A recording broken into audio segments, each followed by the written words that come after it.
ஒரு மனுஷனுக்கு தைரியம் அப்படிங்கிறது அவங்க படிச்ச படிப்பினால வருது அப்படின்னு நம்ம நினைக்கிறோம். இல்லைன்னா சமுதாயத்துல அவங்க நல்ல ஒரு ஸ்டேட்டஸ்ல இருக்கிறாங்க, அதனாலதான் தைரியமா பேசுறாங்கன்னு நம்ம நினைக்கிறோம். ஆனா அது அப்படி இல்லைங்க. வேதத்தின் அடிப்படையில நம்ம பார்க்கும்போது அப்போஸ்தலர் 4வது அதிகாரத்துல 13வது வசனம் இப்படி எழுதப்பட்டிருக்குது. பேதுருவும் யோவானும் தைரியமா பிரசங்கம் பண்ணிட்டு இருக்கிறாங்க.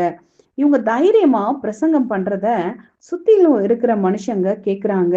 ஏன்னா அவங்களுக்கு தெரிஞ்சதெல்லாம் இப்ப நான் சொன்ன மாதிரி அவங்க படிப்பு உள்ளவங்களா இருந்தா, அல்லது அவங்க ஒரு பெரிய பதவியில இருந்தா அவங்க தைரியமா பேசலாம்.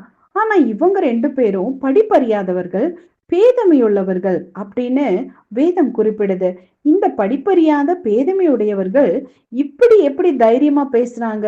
இவங்களுக்கு எப்படி இந்த தைரியம் வந்தது? அப்படின்னு சொல்லி ஜனங்கள் யோசிச்சுட்டு இருக்கிறப்போ, அவங்களே ஒரு பதில கண்டுபிடிக்கிறாங்க. அதே வசனத்துல சொல்லப்பட்டிருக்குது.